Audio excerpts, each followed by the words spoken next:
Corona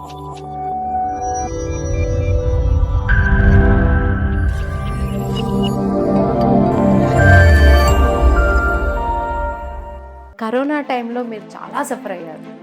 ఆ టైంలో అసలు ఎందుకంటే అందరూ అది పానిక్ టైం అది. మేబీ నేను ఉండపోతుంటే ఆయన ఉండపోతుండేమో, ఎందుకంటే ఆయన టోటల్గా. ఇప్పుడు సార్ ఎమ్మెల్యేగా పోటీ చేశారు, గెలిచారు, చాలా మెజారిటీ వచ్చింది. ఎమ్మెల్యే తర్వాత ఇంకేమైనా పొజిషన్లు చూడాలని దేవుడి దయ ఉంటే మీకు ఒక ఒపీనియన్ ఉంటే, మీకు ఒక కోరిక ఉంటుంది కదా. నేను ఒకటి చెప్తాను.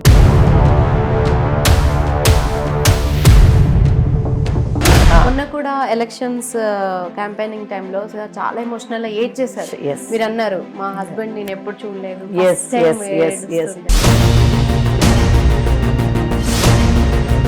ఎందుకు నా అక్క చెల్లెలు, నా అన్నదమ్ములు, నా కుటుంబమైన నా రామగుండం నన్ను ఇంకా యాక్సెప్ట్ చేస్తలేరు అన్న ఒక క్వశ్చన్ మాకు ఉండేది.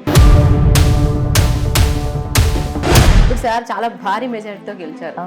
అండ్ ఇప్పుడు సార్ నెక్స్ట్ స్టెప్ ఏంటో మాకు చెప్పారు. అండ్ మీది ఏంటి మరి? అంటే సైలెంట్ గా మళ్ళీ ఫ్యామిలీతో గడుపుతారా, లేదంటే ఇప్పుడు నేను